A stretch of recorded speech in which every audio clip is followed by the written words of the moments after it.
objectivity as a lot of people come together. Something in this beautiful. You're probably. I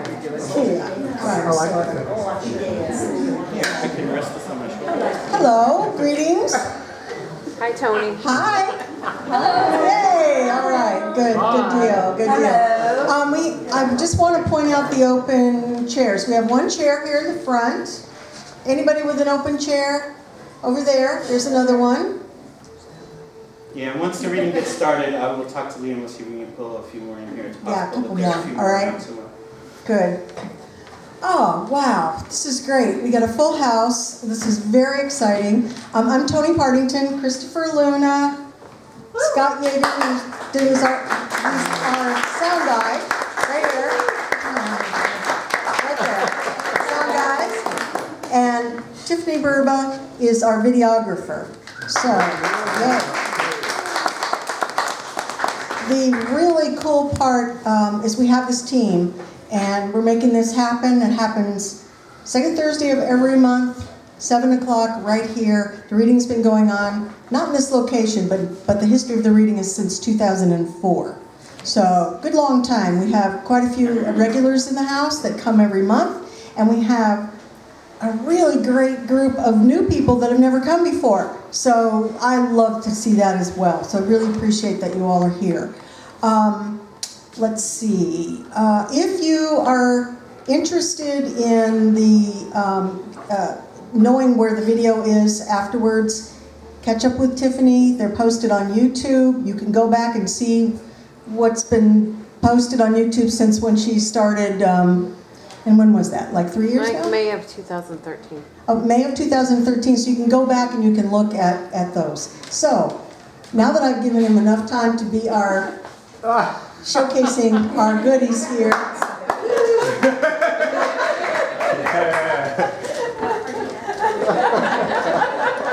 You're scaring people.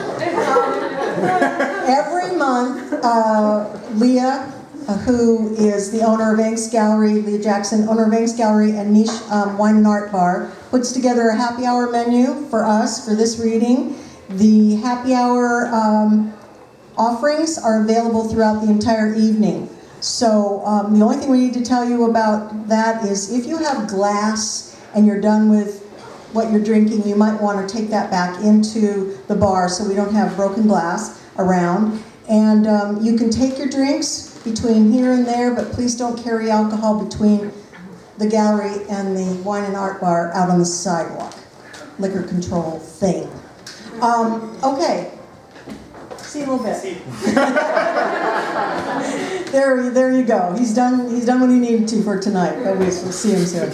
Anyway, yeah, I'm really happy tonight. We have a really exciting featured reader for you, Sam Rojas Chua.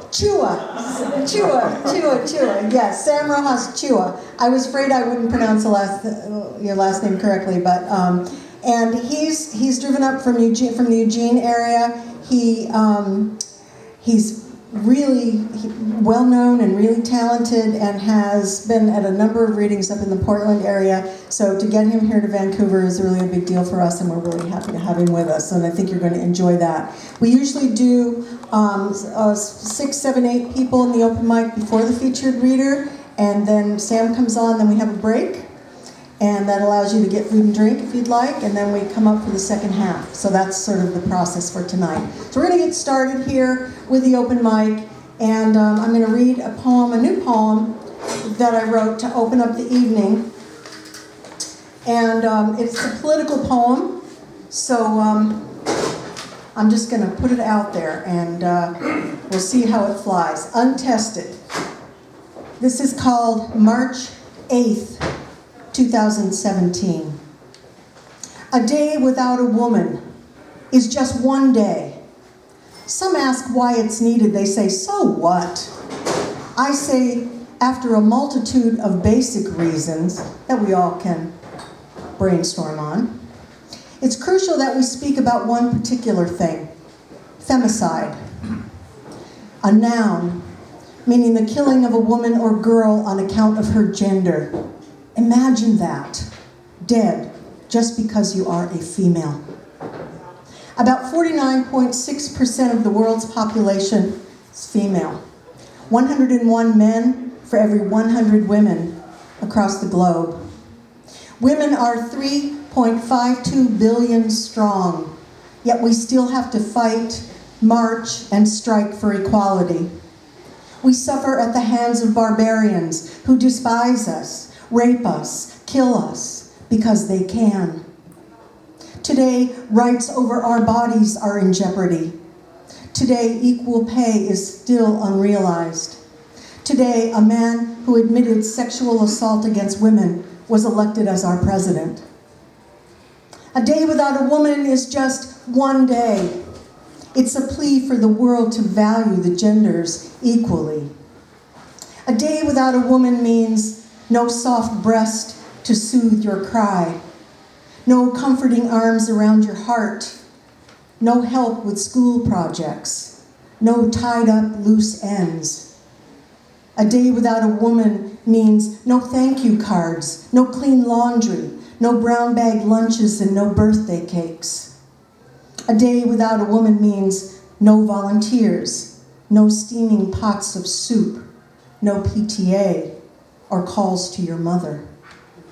A day without a woman means no taxi service to the doctor, the vet, your friend's house, or school. A day without a woman is just one day.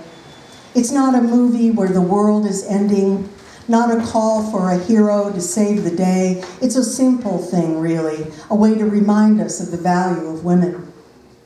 It's about saying we won't condone a growing predatory culture coming from our White House or any other house. We won't accept that women are less in any country, courtroom, or home. When any person is marginalized because of their gender, race, religion, nationality, and on, we lose a valuable contribution that we can't afford to lose. In the game of Jenga, a single block removed from the tower can bring down the whole structure. In life, any group less valuable than another can bring down the whole world.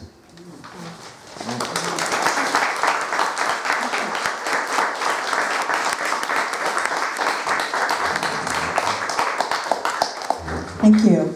And now we're going to hear from Tiffany Burba. Tiffany.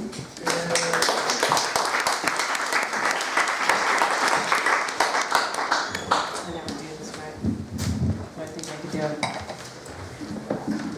I'll try to speak loudly. That's a little creepy, I was a little violated there. I'll recover. So I have a few poems tonight. This one is called I Remember You As You Were. I remember you as the month of April, when rain still kept our love fresh, as the sun was there to highlight the path we were supposed to follow. Summer moved in and heat scorched you, left you stumbling in the waters of unknown, while I was left to brown, soak in the colors that love stained upon my body. Fall left me with questions with no answers, you with answers but no questions to ask, just scraps of memories uncovered in boxes, messages left on phones. I healed in the fall, felt love coming from every direction as my words took flight. Winter leaves you vulnerable, grasping for a glimpse of hope. I no longer hold hope for us. Maybe it's your lack of action. Maybe I know that trusting you is far greater feat than I want to conquer. I will remember our spring where all things were possible, remember the simplicity of conversations, the romance of coffee and grocery shopping. I remember you as love, and even love means sometimes you have to walk away.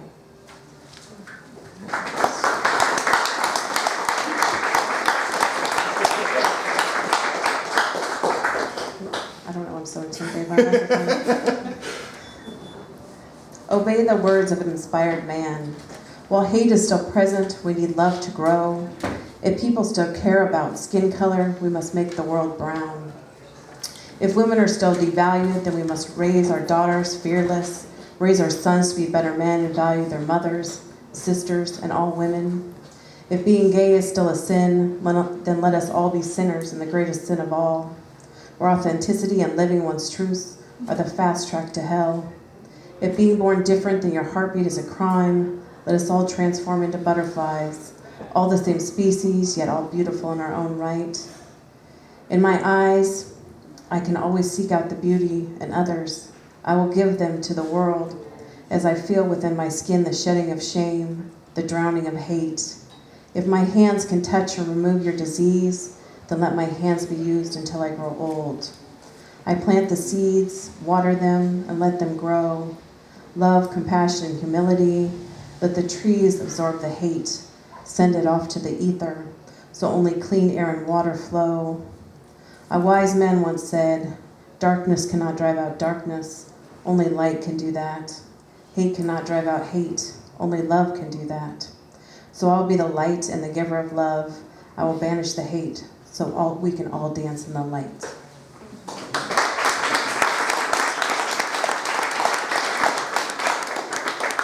And this poem is based off a Gwendolyn Brooks poem called Songs in the Front Yard. I played on the sidewalk my whole life, left the confines of my compartmentalized home to play it safe. I want to play chicken now, dart into incoming traffic to feel the rush of adrenaline that one can only feel when safety is not a concern. I want to wear the short dress with the 10-inch heels, not care about the fat that's collected around my knees, wear the bright red lipstick and dye my hair pink. I want to be the tattooed person, one of pierced body parts, who expresses art on canvases of skin, be a woman who enjoys her own sexuality and treats each new man as a notch on her bedpost. I want to be that old woman that blushes when her granddaughter asks about her love life and all the men she slept beside in her youth. I want to be that 2 a.m. booty call for the young men that know it's just for pleasure, no expectations or strings to get tangled in.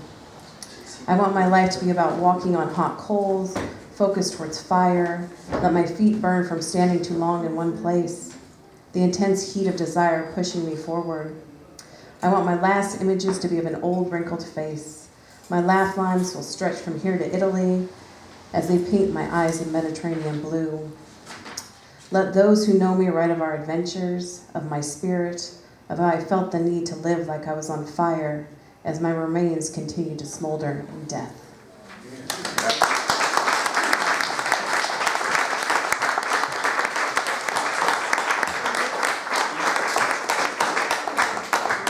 Thank you, Tiffany.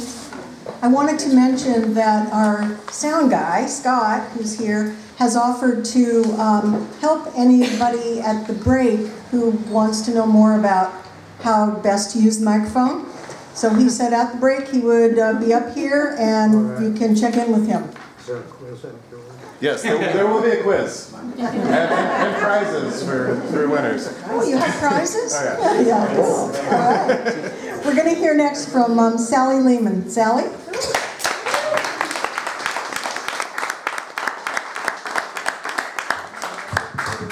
Hi, I'm new here, so this is my first time, and this is wonderful. Welcome. I'm going to start off with a poem, I guess in the same theme, about what happened yesterday. I call it Woman Writer. Piddly peddler purveyors of books, say no and not more and never for you. Not the fame, not the name, not the day for you, babe. Keep trying, writing, whining, waiting, until you can grow the requisite penis needed for publication. Temptation lays waste to little girls who try to make inroads into the stage of literary life. No limelight for you, little girls. You are meant to be stupid, inane, vapid, arm candy things to boost the ego of our literary giants, our Hemingways, our Salingers, our pretty prick thieves of girl glory. Because glory will only ruin the girl in you, will only make you think those unwoman thoughts we simply can't have. Images of uterine discontent, photos never taken of drooping teat, heavy, used up breasts, body now empty of life but full of life memory, long belly lines of stretched memory poured on paper for rejection following rejection following. Thanks for this, but frustrated writer, fussy feminist, worsted femme fatale with shit luck at press time. Women writers, eh? What are you gonna do?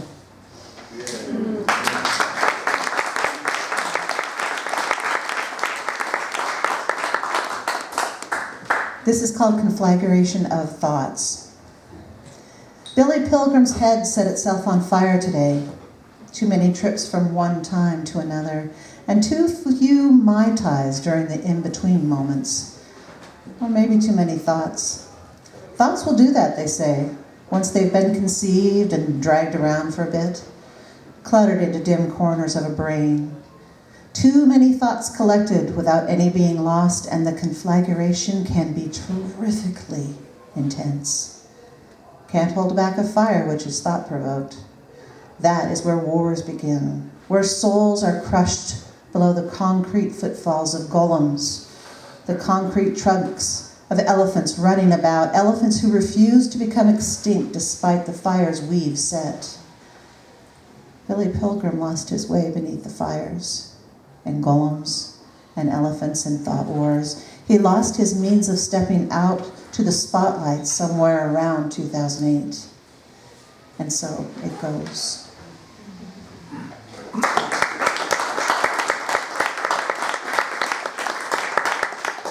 And the last poem is one that was published in Perceptions, a magazine of the arts from Mount Hood Community College. You should all look into that. They're always looking for local writers. It's called Death. So that this and that doesn't have nothing on it. Life afters and life durings and ping-ponging your way through life, intruders in the soul cavity of every man, any man, my man, her man, Jesus. Man, hold it up a minute. Look at the dead guy. Let's prop him up, sitting so we can all see. Maybe take a poke. Maybe he flinches.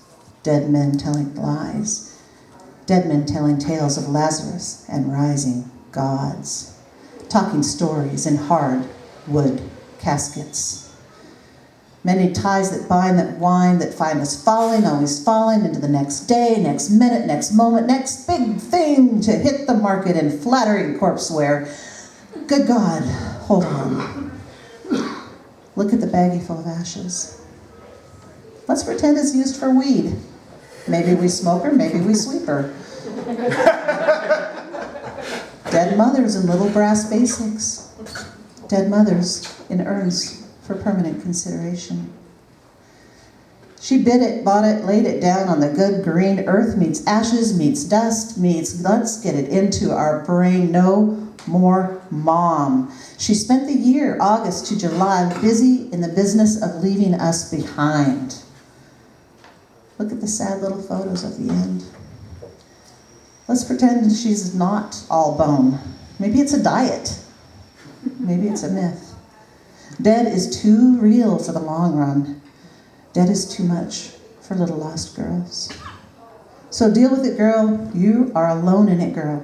No more answers, girl. No more upsets, girl. So sing about it, talk about it, write about it, hide away from it, because getting quieter and quieter only helps you not to scream. Thank you.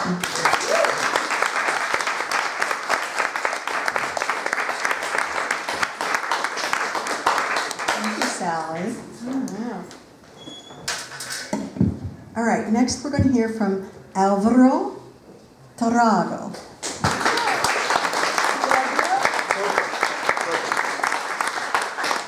Okay, this is my first time here also.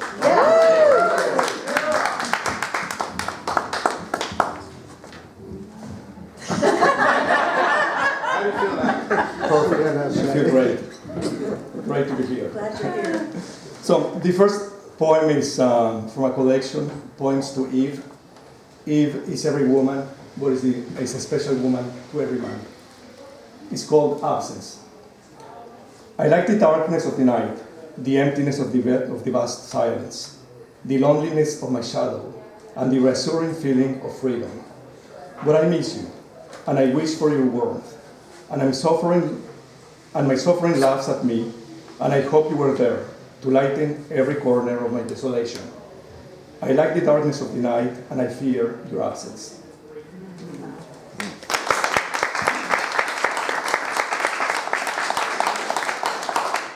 So the next 2 poems are political. They are part of a collection that's called Some Are More Equal Than Others. The first poem is Darkness. Jesus was red, Jesus was black, Jesus was yellow, Jesus was white, Jesus was brown, Jesus was a woman, Jesus was a queer, Jesus was a fag, Jesus was just another man. Who gives a fuck what Jesus was? Paint the body your color, place your sex on the cross if that gives you a rush. But don't forget, all men and women bleed the same color blood. Red is the color of the flames in hell. A child in a ghetto, a man in a mountain, a woman who suffers from being a female, a male who agonizes from being a man. I close my eyes and I only see darkness, just like you, like everyone else.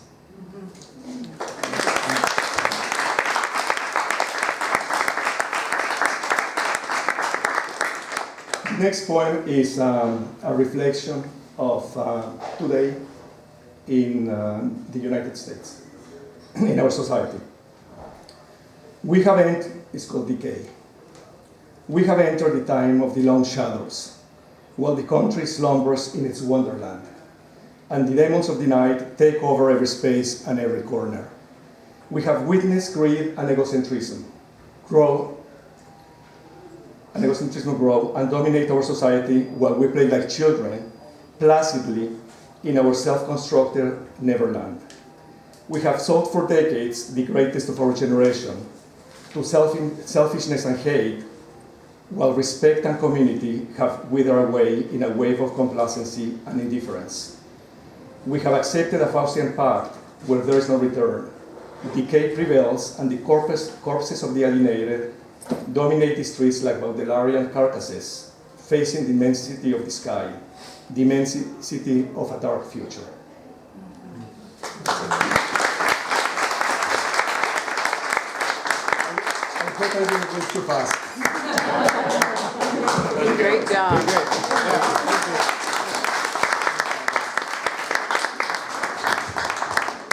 Okay, now I'd like to invite Erica Bartlett, who works for Vancouver's Downtown Association, to come up and make a quick announcement about an exciting thing that we're doing for National Poetry Month. So please welcome Erica Bartlett.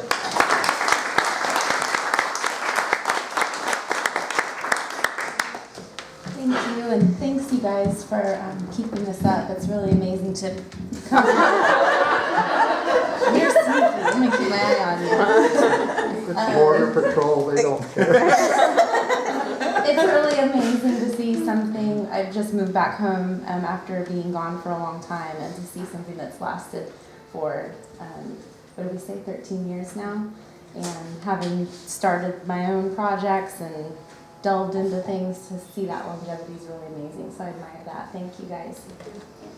So with Vancouver's Downtown Association, we are going to be collaborating with High End Marketplace, Christopher Luna, and bringing to the streets a really cool project. We'll be installing local poetry. We did a submission process and everything to bring 24 different local poems to the sidewalks with a really cool spray that's only going to show up when it's raining out. Oh, wow. So you can look for that in April. Yeah, it's going to be really radical for Vancouver. And of course it was informed by Morgan and Christopher. It was an amazing project. They've provided some amazing project expertise. So we'll be bringing that to hopefully first Friday, if the weather cooperates, of next month. And then the 29th, I believe. Is that the right date? The 29th? It's like the last Saturday in the month, or the second to last Saturday in the month. We'll be doing a crawl, and there will be maps and everything, and so everybody can go out during the day and see all the different poems and hear the poets read their work. And hopefully we'll make this a yearly installation. So thanks again for having me tonight. You guys are doing great. Thank you. Yeah, I really want to say thank you to Morgan, all the sponsors of Rainku, and to VDA for being so gracious and being willing to put a lot of time and energy into what I think is going to be a great thing for the poets and the rest of the people here in Vancouver. And if you don't know about our First Friday event here in Vancouver, I mean, come down to every First Friday. I try not to miss it. That's when the new shows go up. There's a little bit of free food and drink. There's music, sometimes poetry. We had an unveiling of a new work of art this last time. And if you're like me, it's an opportunity to interrogate artists. Ask them a million questions about their stuff. Okay, so to jump back into the open mic, and thank you for that announcement, please welcome another one of the MCs in town, Joyce Colson.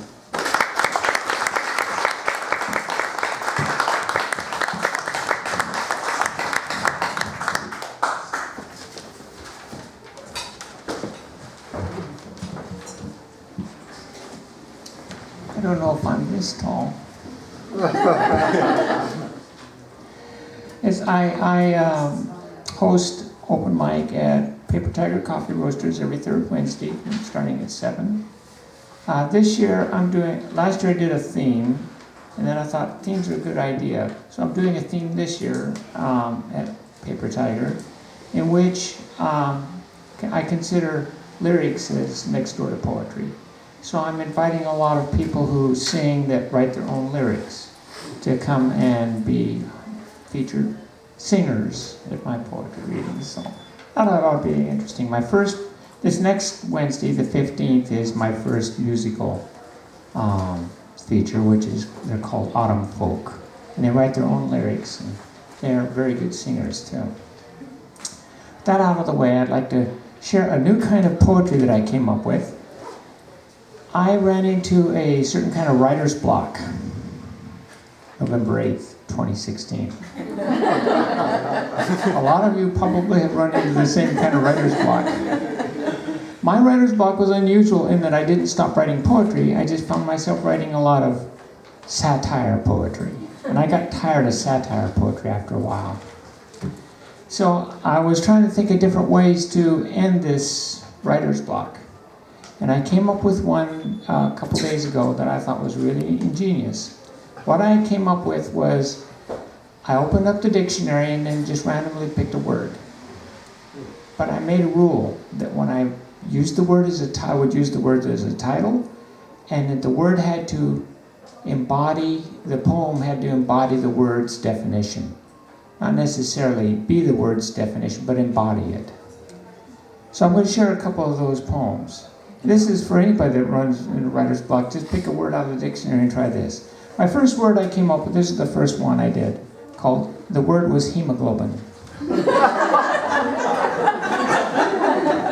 A real challenge. So here it is.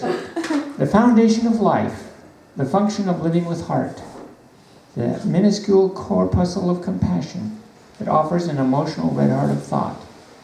With the steady delivery of living flesh, the acceptance of every beating heart reveals the empathy of existence with dignity, unveils the necessity of life with freedom and liberty. Hemoglobin, don't leave home without it. A life you save for the love of life may be your own.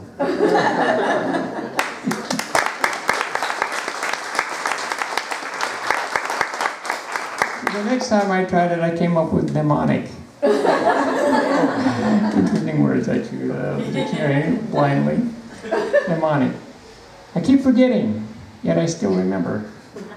Yes, I remember the nostalgic, but forget why I entered the room. I remember the serenity of yesterday, but forgot what I was going to do. So I keep forgetting, yet I still remember.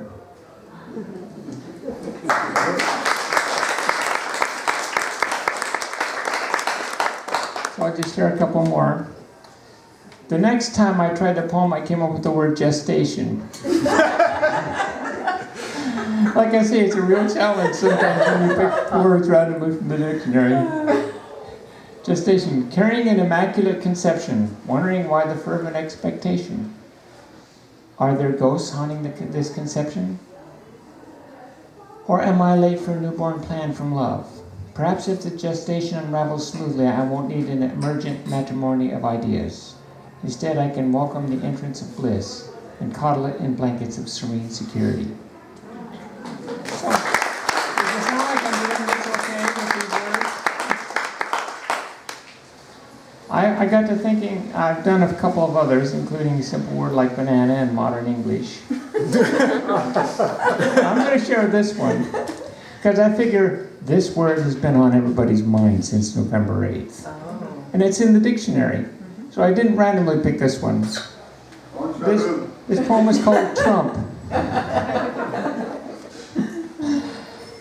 Does the deal suit you? Are you happy with the cards dealt? Or were they dealt from the bottom of the deck? Whatever the situation, just remember the highest card in the suit wins everything, doesn't it? Or is it all just a house of cards that collapses under its own weight? Before we cross that bridge, why don't we just quit the game?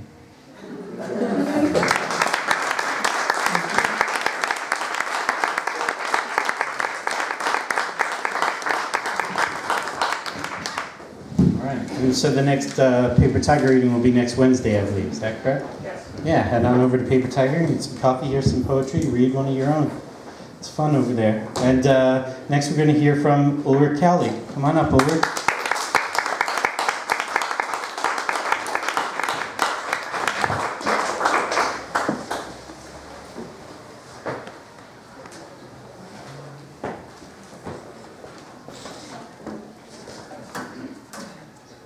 Thank you very much.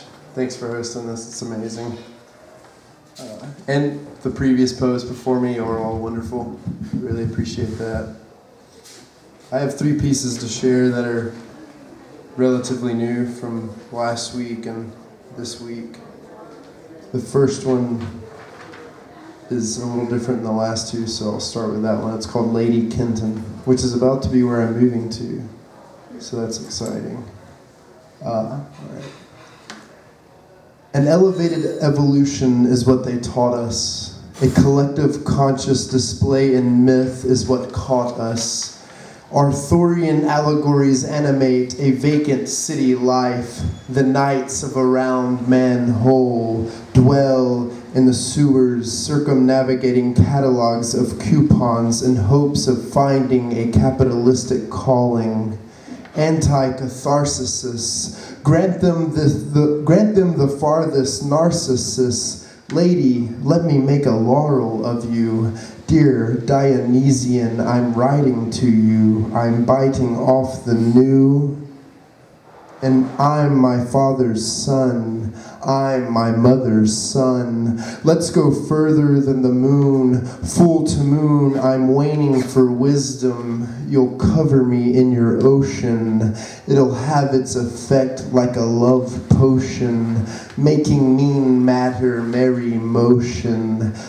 Carbon collected consciousness, you'll call me with that dress. Freedom of press sliced open in search of stress. So suddenly you'll ask me, what's in the gall of Galilee? I'm no Protestant Paul, but a Lazarus laughing rhapsodically. She said sex opens up her third eye. Well, in that case, I'm your guy. Call me Crowley. The thalamic theater is thriving, a spewing striving like molasses over the mother. Gaia, a messiah for the titans. I'll conspire with the right answer, a holistic heave of honey. She said, call me that, then I'm yours to be. Just be, lotus lounging in infinity, inwardly infinitesimal, a Balrog beaten, just abysmal.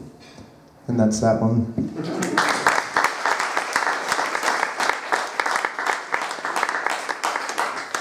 This one's called Brother Mother. And then these next 2 are a little autobiographical, I guess. I'm trying to mine myself for symbols, so to speak. I got into Adrienne Rich and Audre Lorde recently, and it seems like they're all about like that, so I'm trying to do that myself. Yeah, Brother Mother. Shadows on a notebook page purposefully captures the spots unsported by speculation's mastery. So contemplate me in between lines or amongst finds of fellow men who failed to facilitate a silence. Mountains call me home. Just peek through the crevices of my ribs, a revelation revealed through religious reasoning. In between my toes, valleys sift themselves into sand castles. I'm a fisher king. I'm maimed, waiting on a largemouth bass to bite a child with a line in the summer of 2001 before terrorist found itself. Brother beside of me as humidity hung us out like sweat-filled bed sheets while cicadas filled dense night with their song of sex. Now the rain never stops as across river the four cuts and carries me in its metal shell. I couldn't even hug my brother if I wanted to.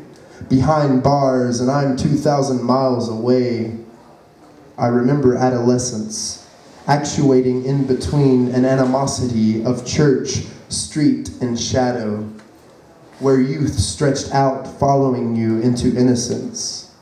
Mother, I'm no longer there for you, like you weren't when father was failing us. A blues as deep as a southerner's bird song of hell's welcoming. You'd want to call me Calvinist, but your lips were heavy as circles of sugar melted on your chest.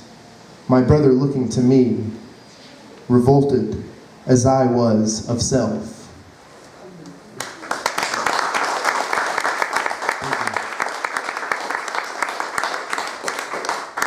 And this last one, it's not done. I don't know what's going to happen to it. So I'm going to read it and hear your response and then do some things. It's called Young and Dumb.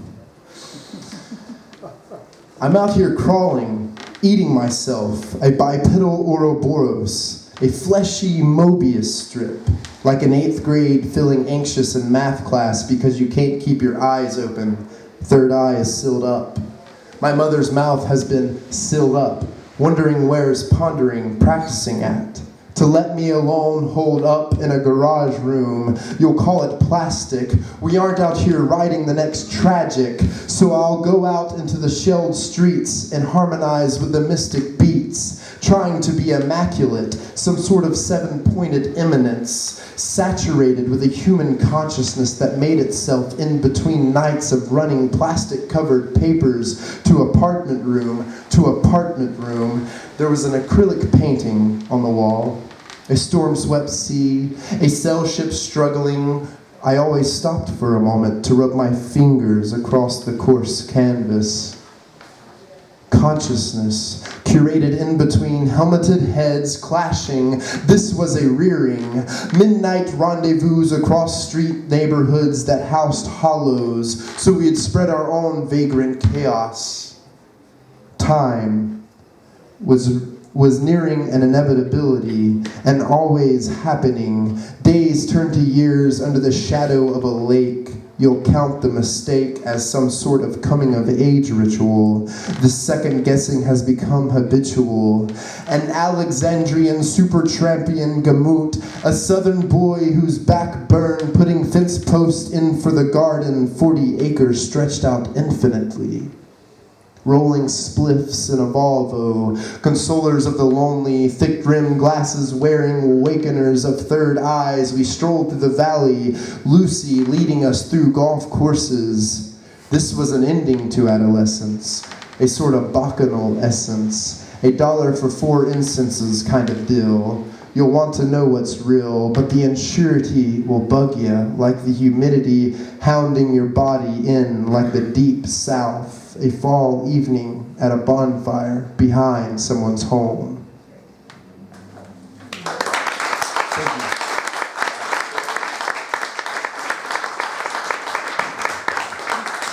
Thank you very much. And now please say hello to Rainy Night.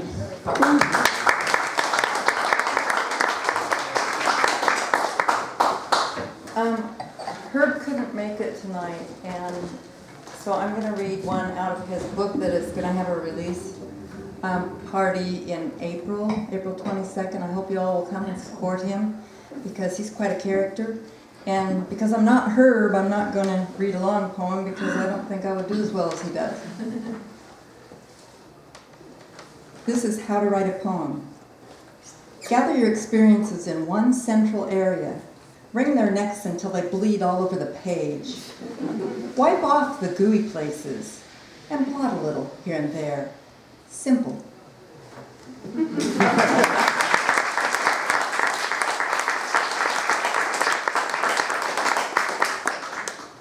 then, let's see. In between, I'll read you the one I wrote to honor all of you. This is What Poet Isn't Passionate About Words. They are our greatest and best toy. We jump in the deep end and backstroke through the dictionary like we own it. And we should. We love words so much, every single one should be ours. My heart thrums with such joy when I page through my heritage and spy a word I've never noticed. But the letters tell me that it is a word of distinction and station. I relish reading the meanings 1 through 5 and chuckle at the odd pronunciation. Oh my, what possibilities this small microcosm of the English language. It carries a whole narrative of a miraculous journey through mystery and intrigue. If I decide to swim deeper, I go to the Oxford English Dictionary, where a whole page can be dedicated to a single word and its ancestry, explaining all of its origins. Enough drug to keep a word geek high for an entire afternoon. But I digress. Googling will never give this generation the satisfaction of savoring a word, masticating it carefully, and swallowing its essence. Only hard copy can give such satiety and ultimate pleasure. But I am a word geek and a silly poet. What do I know?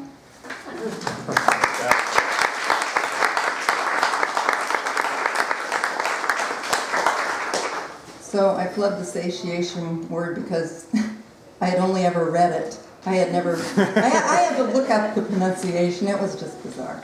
Anyway, David Oates is coming to Barnes & Noble the 28th, the last Tuesday of the month. And I'll read a short one of his, and then you can be rid of me.